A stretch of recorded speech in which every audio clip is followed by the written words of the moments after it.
함께 나누실 말씀 창세기 3장 15절에서부터 16절 말씀입니다. 차에서 같이 읽겠습니다. 창세기 3장 15절 16절 말씀 있습니다. 시작. 내가 너로 여자와 원수가 되게 하고 내 후손도 여자의 후손과 원수가 되게 하리니 여자의 후손은 내 머리를 상하게 할 것이요 너는 그의 발꿈치를 상하게 할 것이니라 하시고 또 여자에게 이르시되 내가 네게 임신하는 고통을 크게 더하리니 내가 수고하고 자식을 낳을 것이며 너는 남편을 원하고 남편은 너를 다스릴 것이니라 하시고. 아멘. 창세기 34번째 시간입니다. 땅을 의지하는 발꿈치 아케부라는 제목으로 말씀을 나누겠습니다. 2주 전에 이 앞에 있는 그 14절 한 절의 말씀을 가지고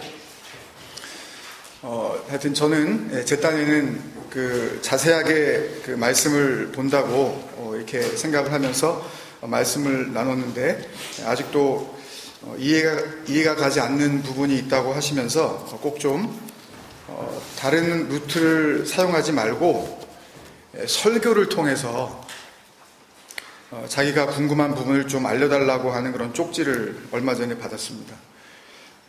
그 어떤 분이 보내신 그 메시지의 그 질문의 내용이 뭐였냐 하면 아주 간단한 거였는데 그 14절에 보면은 뱀이 저주를 받아 배로 다니고 이제 살아있는 동안 흙을 먹을지니라 이렇게 말씀이 되어 있는데 그 말씀에서 제가 한 설교를 이렇게 쭉 들어보니까 배로 다닌다는 의미는 아예 얘기를 안 하더라는 거예요.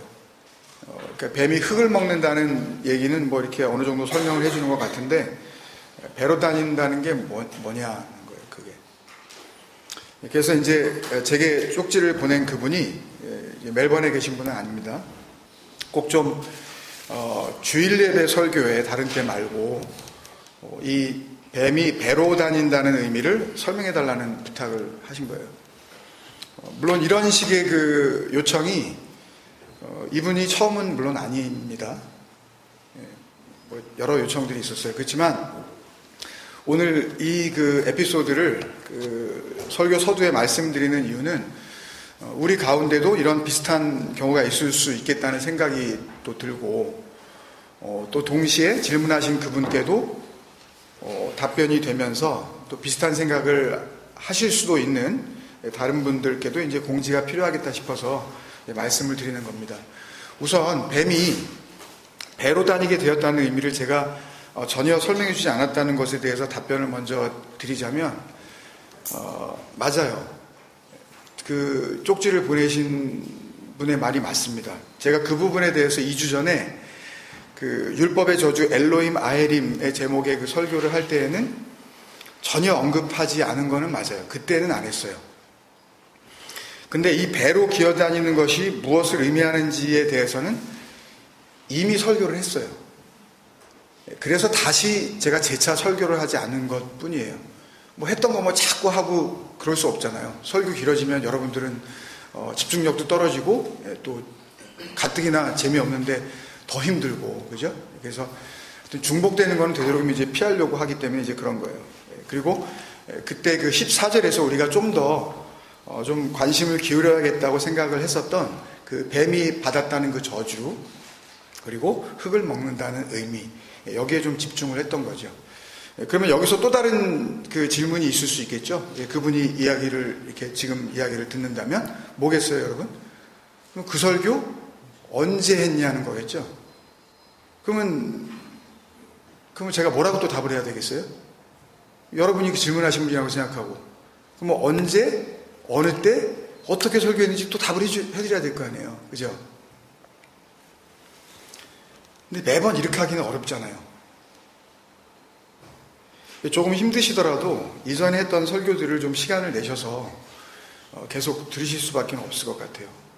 그리고 한 가지 덧붙여서 이제 말씀을 드리자면 오늘 설교의 메인 포인트이기도 한데요. 설교를 통해 성경에 기록되어 있는 모든 단어를 하나도 빠짐없이 설명하면서 넘어갈 수는 없는 것 같아요. 설교를 이렇게 해보니까 모르겠어요. 다른 분은 어떻게 하는지 모르겠는데 어떤 말씀의 그 부분들은 여러분 각자에게 주시는 그 하나님의 은혜가 이런 목사의 설교 없이도 얼마든지 열려질 수 있기 때문에 그래요. 어쩔 때는, 어떻게 보면 훨씬 더 많은 경우에 오히려 누군가의 설교가 여러분께서 주님께로부터 받을 수 있는 그 순결한 은혜를 방해할 수도 있다는 것을 여러분들 잘 아셔야 돼요. 그러니까 어떤 분들은 막 설교를 그냥 설교자 상관없이 일단은 그냥 무조건 많이 들으면 하여튼 되는 줄 알고 그냥 디립다 들으시는데, 유명한 사람 것들은 하여튼 다 일단, 그게 결코 좋은 게 아닙니다. 더 쉽게 말씀드리면, 설교가 여러분의 구원의 걸림돌이 될 수 있다는 것을 여러분들이 아셔야 돼요. 제 설교도. 그걸 알고 설교를 들으시라고요. 그러니까 설교에 너무 의존하지 마시고 하나님의 말씀과 여러분의 삶을 통하여 여러분에게 직접 역사하시는 진리의 영이신 그 그리스도를 만나셔야 되는 겁니다. 저는 아무것도 아니에요. 저는 헛거예요. 허상이라고요. 저는. 그런 의미에서 열심을 내시라고요. 여러분 각자가. 엉뚱한 데다 시간 다 뺏기지 마시고. 여러분의 신앙의 결론을 제가 내려드린다고 여러분들이 생각하시면 큰일 납니다. 예를 들어서 히브리서 10장 25절이나 사도행전 2장 46절을 들먹거리면서 제가 주님이 오실 날이 멀지 않았으니까 우리 모이기에 힘쓰자. 그러면서 우리 교회 이제 식구들은 교회에서 행사하는 거 별로 몇 개 되지도 않으니까 공식적인 거야 딱 금요기도회 주일날밖에 없는데, 이제 우리 가운데 하여튼 같은 공동체 식구들 중에서는 한 번도 빠지면 안 됩니다 라고 만약에 제가 결론을 내리면 여러분들이 그 결론을 따르실 겁니까? 어차피 여러분들이 결정 내리실 거 아니에요. 여러분들의 상황 속에서 그런 결론이 무슨 의미가 있겠냐고요. 목사는 성도의 신앙의 결론을 내릴 아무런 권한이나 능력이 없다는 걸 여러분들이 잊으시면 안 돼요. 목사한테 붙잡히시면 안 됩니다. 여러분들을 지으신 그 하나님께 붙잡히셔야죠.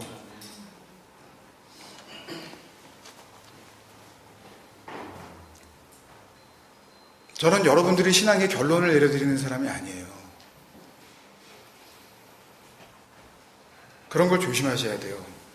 사시면서 요새 그런 얘기들 많이 하시잖아요. 우리가 1살, 2살 먹어가면서 참 시간 빨리 간다. 벌써 금요일이네. 벌써 토요일이네. 이런 얘기들 많이 하잖아요. 그러니까 뭘 먼저 우리가 구해야 할지 잘 생각해 보시라고요. 어디다가 여러분들이 시간을 보내야 할지. 지난주에 말씀드린 대로 여러분의 구원이 율법의 행위라는 의가 아닌 예수 그리스도의 믿음이라는 의로 받으신 게 맞다면, 땅을 대표하는 여기에 제발 마음을 두지 마시고 그리스도, 볼 수도 없고 보이지도 않으시는 그 그리스도, 그 위의 것을 좀 생각을 하시라고요. 그게 뭔지. 구원 받으셨다며요. 우리가 그리스도와 함께 살리심을 받았다고 말은 하는데, 정작 내가 살아가는 내 생각을 들여다보면 그리스도가 정말 내 마음, 내 안에 계신 것 같으세요? 어떠세요? 사도 바울은 분명히 고린도후서 13장 5절에서 너희가 믿음에 있는가 너희 자신을 시험하고 너희 자신을 확증하라. 예수 그리스도께서 너희 안에 계신 줄을 스스로 알지 못하느냐. 목사 통하지 말고 왜 자꾸 목사한테 의지하려고 그러세요? 여러분들의 신앙을. 스스로 알지 못하느냐. 그렇지 않으면 너희가 버리운 자니라. 아니, 이것보다 더 명백한 말씀이 어디 있어요? 이 버리운 자니라로 번역한 아도키모스는요, 헬라어에서 never, not, 부정접두어, 그리고 도키모스, 이게 합격이란 단어거든요. 연단을 받아서 검증됐다는 뜻이에요. 아도키모스, 그러면 불합격자예요. 뭐에 대해서? 하나님의 나라에 대해서 여러분들 스스로가 내가 뭔지 알지 못하면 그러면 여러분들은 불합격이에요. 그 구원에 대해서 여러분들은 불합격이라고요, 지금. 이건 뭐 기분 나쁘고 말 그럴 소지가 아니에요. 하나님하고 상관없는 자라고요, 아예. 근데 무슨 결론을 설교를 통하여서 듣기를 원하시냐고요.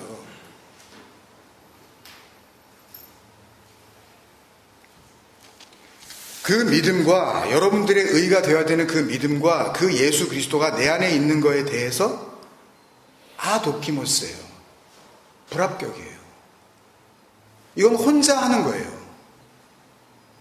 애고 어른이고 나이에 상관없이 남녀노소를 막론하고 이건 어차피 혼자 가는 길이라고요. 그리스도와 함께 하나님 앞에서.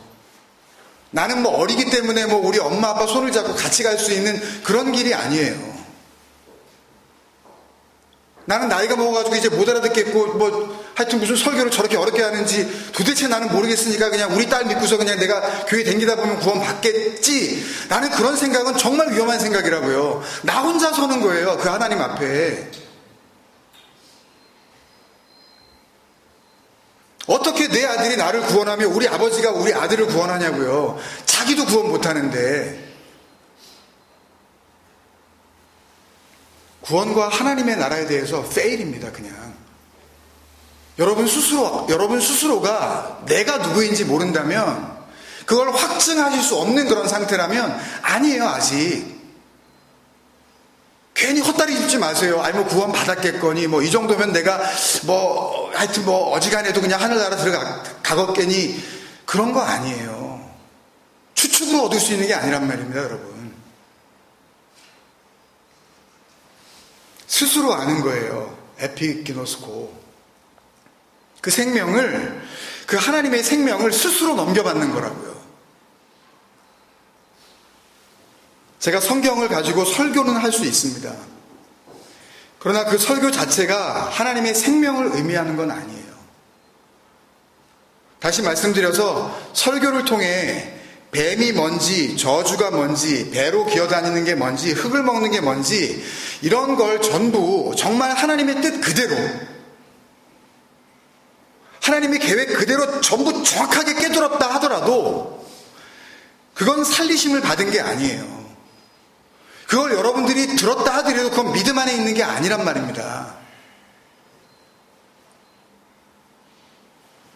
하나님 말씀의 진의를 0.001%의 오차도 없이 정확하게 내 머리로 이해하고 지금 내가 완전히 내 기억 속에서 받아들였다 하더라도 그 자체가 구원이 이루어진 건 아니란 말입니다, 여러분.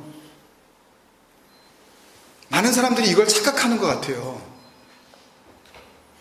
뭔가 그럴싸하고 좀 유별나고 말씀이 뭔가 착착 맞아 떨어지고 내가 생각했던 것들이 뭐 조합이 맞아 떨어지고 그렇게 해가지고 뭔가 풀린 것 같은 그런 마음이 들었을 때 그걸 가지고 나는 뭔가가 되었다, 나는 하나님 앞에서 뭔가가 되었다라고 착각들을 하시는 것 같아요. 그 설교가 여러분을 구원하지 못한다니까요. 하나님께서 성경을 통해 표현하시려는 하나님의 생각을 복음이라는 이름의 진리의 말씀으로 정확하게 들을 수 있는 기회가 있다는 것은 그래서 정말 중요한 일이에요. 근데요, 여러분, 잘 생각해 보세요. 세상 어느 교회의 목사가 자기가 지금 설교하고 가르치는 내용이 복음도 아니고 진리의 말씀도 아니라고 생각하고 설교를 하겠냐고요. 어느 누가. 한 사람도 없단 말입니다. 한 사람도. 11조 안 내는 걸 가지고 하나님의 것을 도둑질한다고 베렉베렉 소리 지르는 그 목회자도 그걸 철석같이 믿는다니까요.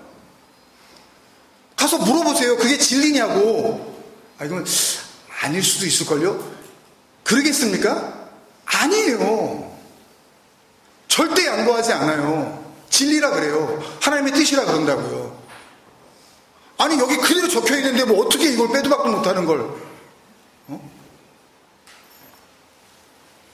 이런 상황 속에서 이런 세상 속에서 여러분들은 절대 여러분들이 어떻게 복음과 비복음, 진리와 비진리를 구별해 줄 수가 있겠냐고요. 하실 수 있겠어요? 거의 불가능합니다.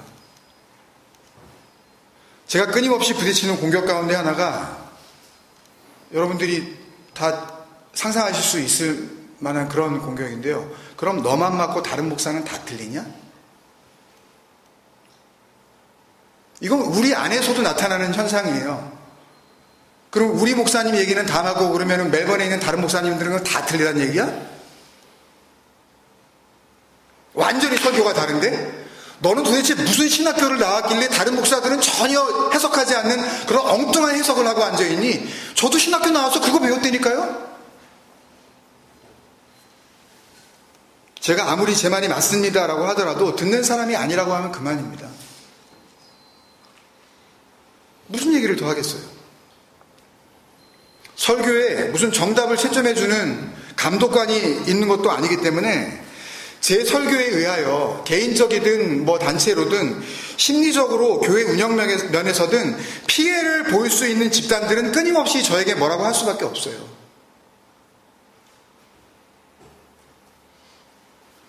제 자신도 복음 안에 담겨진 진리이신 그리스도를 만나 뵙기 전까지는 그 그리스도가 제 안으로 그렇게 감당할 수 없을 만한 그런 은혜로 오시기 전까지는 교회 생활 열심히 하는 것이 하나님을 잘 믿고 구원받는 길인지 철석같이 믿고 40년 넘게를 살았어요.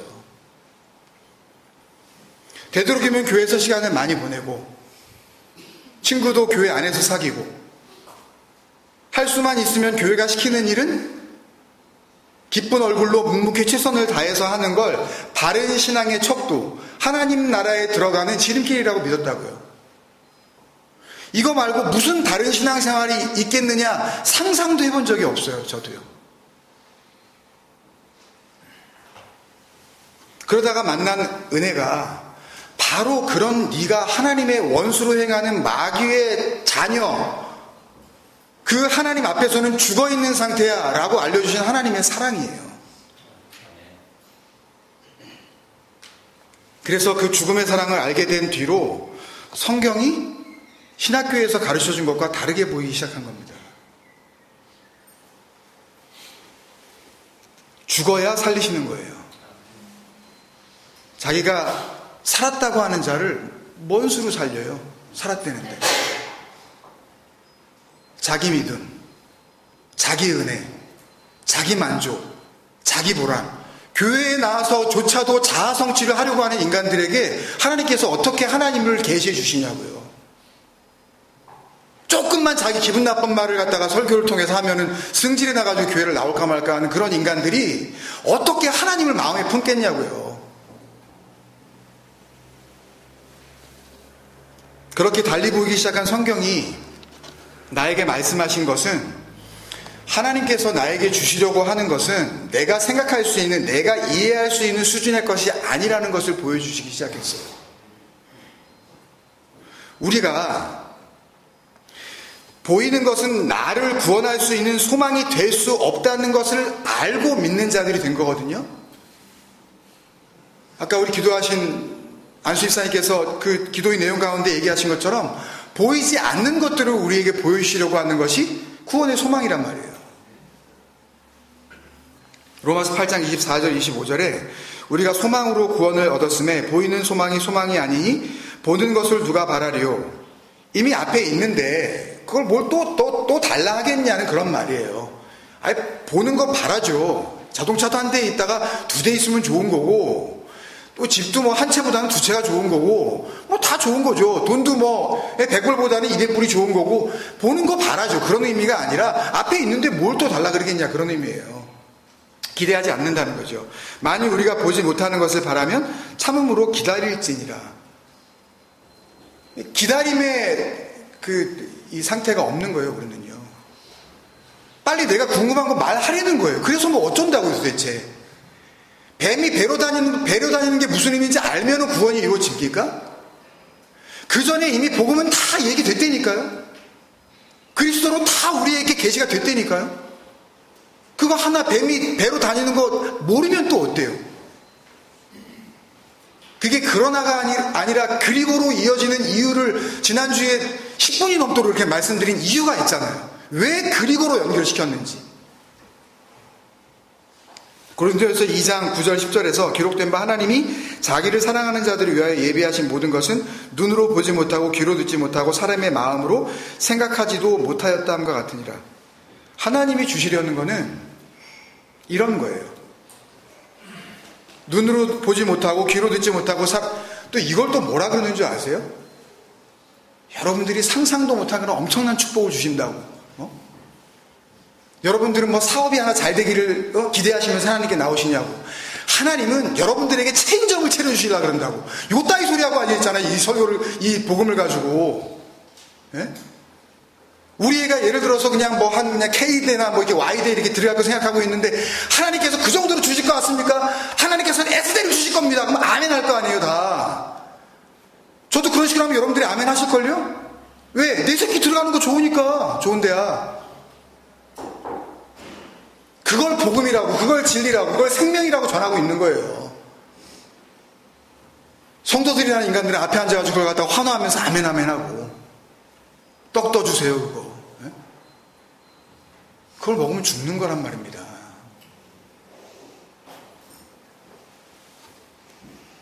그러면 목사가 설교가 뭡니까? 하나님이 주시겠다고 하는 거, 우리의 머리로는, 우리의 눈으로는, 우리의 귀로는 들어본 적도 없고 상상도 할 수 없는 그거를 알려주는 게 설교 아닙니까? 근데 여러분들이 알만한, 여러분들이 가질 만한, 여러분들이 보게 될 만한, 여러분들이 소유하게 될 만한 것을 설교로 만약에 풀어낸다면 그게 설교냐고요. 그게 여러분들이 잽싸게 알아채야죠. 아, 저거 설교 아니구나. 저거 내가 알아들을 수 있는 수준, 내 이해 수준에서 내가 받아들이고 내가 결론을 내릴 수 있는 그 수준의 설교는 하나님의 진리의 말씀을 풀어내는 게 아니구나 라고 여러분들이 잽싸게 아셔야 될 거 아닙니까? 하나님을 몇 년씩이나 믿으셨다면 왜 계속 당하시냐고요. 왜? 목사라는 이 거짓된 이 타이틀 앞에. 이건 없는 거란 말입니다. 성경에도 없는 타이틀이에요. 이거 오히려 장로님은 있어요. 집사님은 있고. 저는 없는 타이틀을 메고 뭐 하는 거예요 지금 이게. 그러니까 저를 붙잡으시면 안 된다니까요. 이건 없어질 거예요. 여러분들이 진리가 되시고 그 은혜 안에 충만해지시면 이 목사는 없어지는 겁니다. 말씀 속에 기록되지도 않은 걸 가지고 뭘 주장해야 되겠어요. 나중에 그냥 사무엘 아빠로 돌아갈 겁니다. 저는 오직 하나님이 성령으로 이것을 우리에게 보이셨으니 성령은 모든 것 곧 하나님의 깊은 것까지도 통달하시느니라. 말씀을, 성경을, 나 자신을, 그 세상을 자기들 눈에 보이는 대로만 이해할 수밖에 없는 인간들에게 말씀은 보이지 않는 영원한 것을 알려주시기 위해 드러낸 허상이고 그림자일 뿐이라는 것을 성령, 그 호프니마토스호 데오스, 하나님의 생각이죠. 하나님의 마음, 우리는 감지도 할 수 없는 하나님의 계획입니다. 하나님의 지혜예요. 그걸 하나님의 능력이라 그러는 겁니다. 그 능력에 의하여 알게 된 자들이 역시 그 하나님의 지혜인 성령에 의하여 뭘 알게 돼요? 하나님의 깊은 것을 알게 되는 거예요. 구원받은 자가 이 정도 수준입니다. 하나님의 깊은 것. 우리는 내 새끼 속도 모르는데요, 성령 받고 구원 받은 사람들은 하나님의 깊은 것을 통달한 거라니까요. 나중에 좀 이렇게 조금씩 알아갈 거야. 아니라니까요. 여러분 얘기냐고요 이게.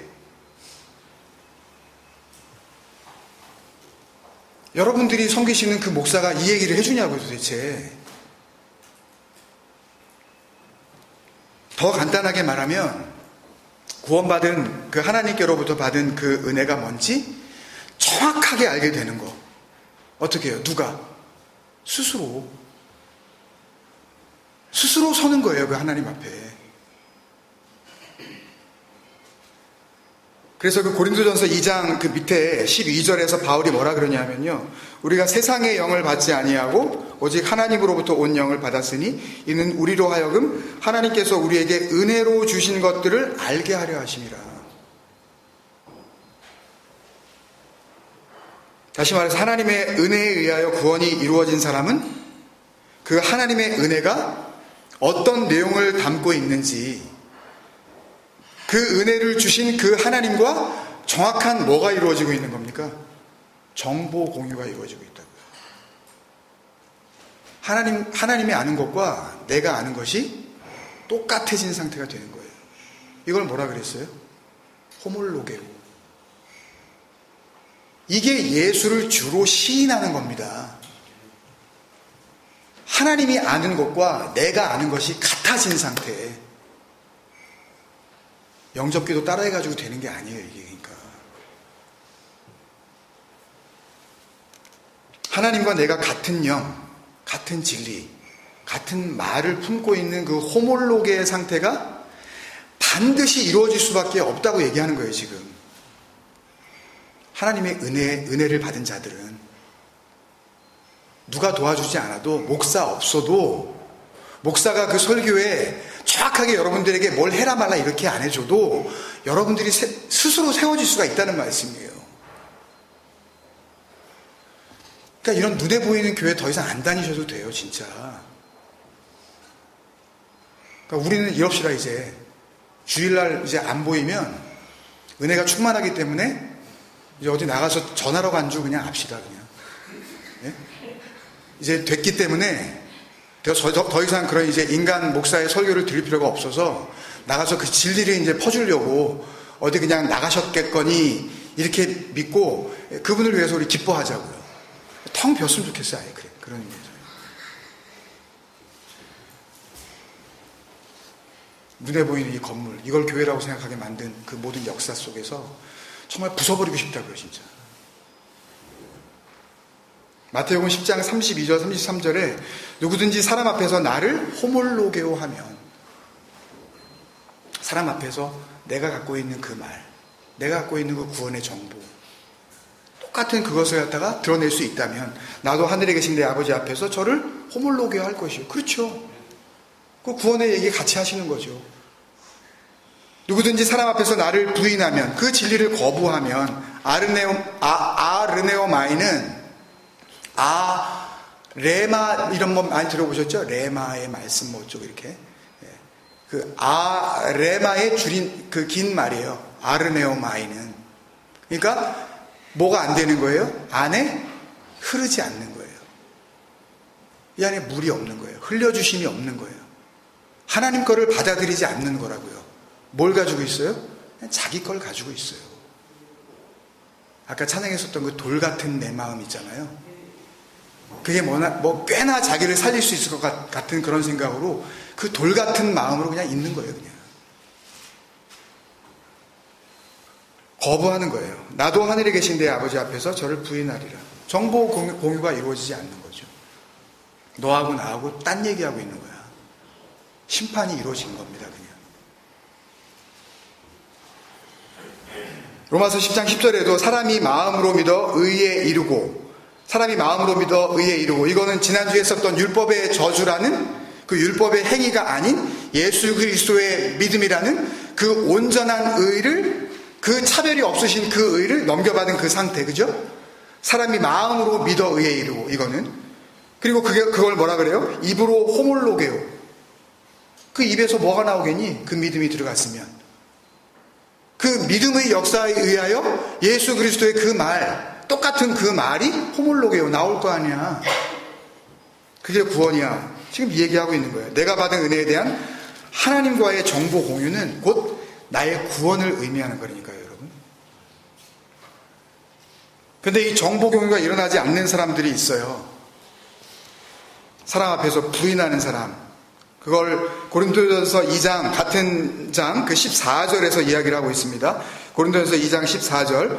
육에 속한 사람은 하나님의 성령의 일들을 받지 아니하나니, 이는, 그러니까 성령의 일을 받지 않는 이유는 그것들이가 뭐겠어요?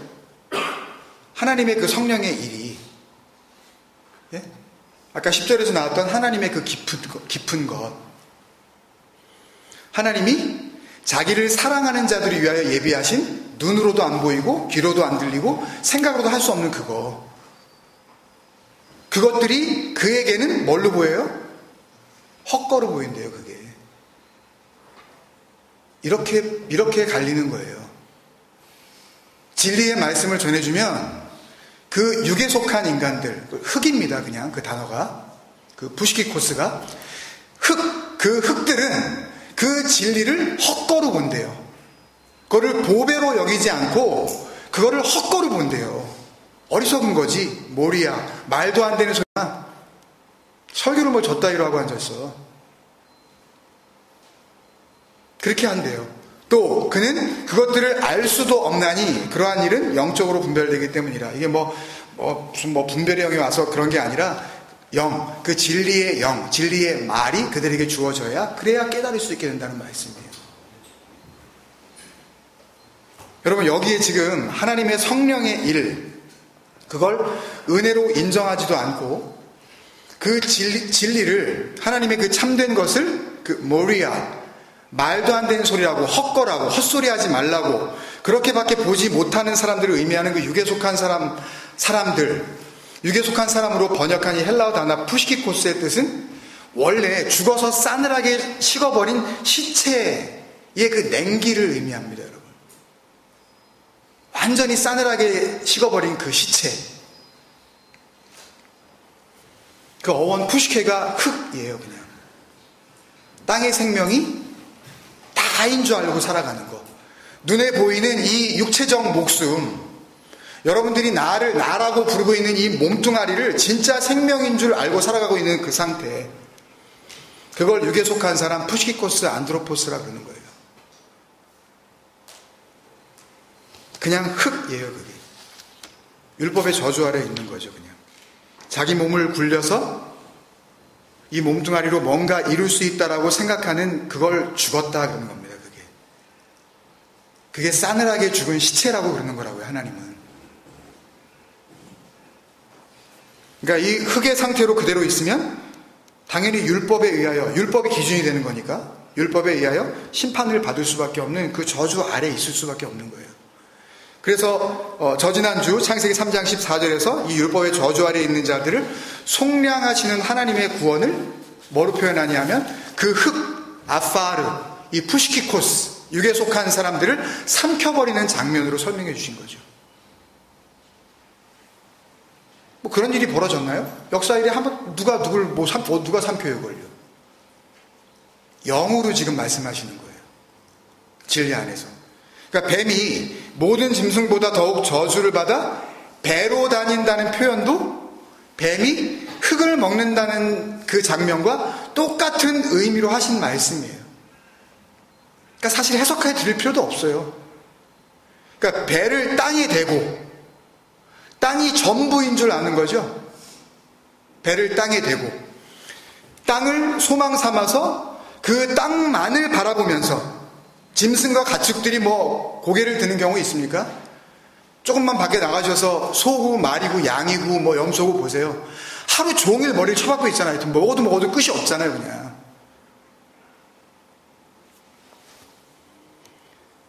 땅만을 바라보고 의지하고 있는 그 흙들, 육에 속한 사람을 지금 그려주고 계신 거예요.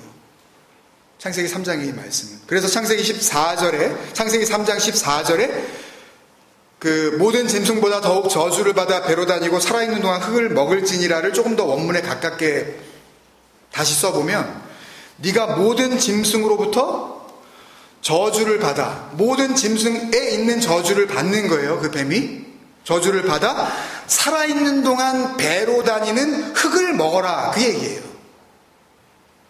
그들은 흙을 먹는 동안 그게 살아있다라고 생각을 하잖아요. 그 흙들을 먹을지니라 라고요. 한 번 더 말씀드릴까요? 네가 모든 짐승들로부터 저주를 받아 살아있는 동안 배로 다니는 흙을 먹어라, 그런 뜻이라고요. 뱀이 배로 다닌다는 그런 의미가 아니라. 그래서 사도 바울이 이 흙들을 먹고 흙이 갖고 있는 저주를 다 갚아버리신 예수 그리스도의 그 십자가, 스타우로스, 그 약속이 이루어지는 그 언약의 기둥, 거기에서 같이 죽음을 맛보지 않은 흙들을 뭐라 그래요? 십자가의 원수라 그러는 거예요. 죽어야 거기서 원수의 관계가 끝나는데, 하나가 되어지는데, 여전히 나는 흙이면 된다고, 나는 땅이 재밌다고, 살만하다고, 여기다 소망을 두고 계획을 세우고 목표를 세우고, 그런 자들이 섬기는 것은 사실은 하나님이 아니라 하나님을 섬긴다고 하더라도 그들이 섬기는 것은 실제로 자기들의 배를 섬기고 있다고 알려준 거예요. 그래서 빌립보서 3장 18절에서 19절이죠. 내가 여러 번 너희에게 말하였거니와 이제도 눈물을 흘리며 말하노니. 여러분 이 마음 아시겠습니까? 여러분, 이 노사도가 빌립보 교회에게 편지하면서 내가 지금 눈물을 흘리면서 너희한테 편지를 쓰는 거냐, 니네 도대체 왜 그러니, 도대체 몇 번을 말을 해야 이 복음을 알아듣겠니? 내가 눈물을 참을 수 없어. 그 마음 못 느끼시겠어요, 여러분? 얼마나 하면 편지에다 그러겠어요. 내가 눈물을 흘리면서 말을 한다. 이게 진리라는 것을 그렇게 도대체 못 알아먹겠니? 예? 농담이지만 무슨 그 코미디에 나오는 좀 한 번에 좀 알아들어. 예?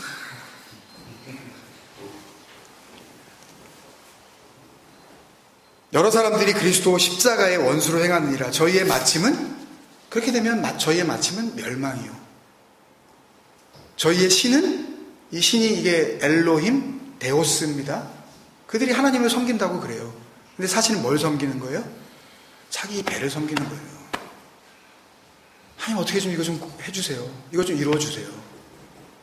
그게 기도라고 나와서 그리고 눈물을 흘리면서 기도하잖아요. 그 영광은 저희의 부끄러움에 있고 땅의 일을 생각하는 자라. 그래서 이걸 하나님의 일의 원수, 하나님의 일을 생각하지 못하고 사람의 일을 생각하는 사탄이 어디 다른 데 있는 줄 아세요, 여러분? 하나님의 일을 모르면 그게 사탄이라니까요. 그러니까 이 말씀에서 구원은요, 땅의 일을 생각하는 것을 바꿔주는 거겠죠. 구원은 생각을 바꿔주는 거예요. 뭐에서 뭘로? 땅의 생각에서 하늘의 생각으로. 그렇다면 이 장면에서 하나님의 구원은 그러면 어떻게 시작이 되겠어요? 땅의 일만 생각할 수밖에 없는 생각을 어디로 해요? 이걸로 하잖아요. 땅의 일을 생각할 수밖에 없는 그 머리를 날려주시겠죠. 좀 잔인해 보이지만. 그래서 15절에서는 그 땅의 일이라는 하나님의 원수된 생각을 대표하는, 그 땅의 생각을 대표하는 그 흙을 삼켜버리고 뱀의 머리가 땅의 생각이 된 거죠. 그 뱀의 머리가 공격을 당하는 거예요. 그래서 땅의 일만 생각했었던 그 머리가 박살을 나는 겁니다. 하나님과의 원수의 관계가, 땅의 일의 관계가, 땅의 일을 생각하는 그 머리가 박살이 나는 거라고요. 그리고 이어서 그 다음에 나오는 뱀이 여자의 발꿈치를 상하게 한다는 것도 역할만 지금 바뀌었을 뿐이지 계속되는 예수 그리스도에 의한 구원의 이야기가 이어지고 있겠죠. 뭐 딴 이야기를 하시겠어요, 여기서. 발꿈치는요, 땅을 생명의 근원으로 삼은 인간에게 있어서 그 땅 위에 바로 서기 위하여, 그 땅 위에서 살아가는 데에 가장 중요한 기능을 의미하는 표현입니다. 히브리어로는.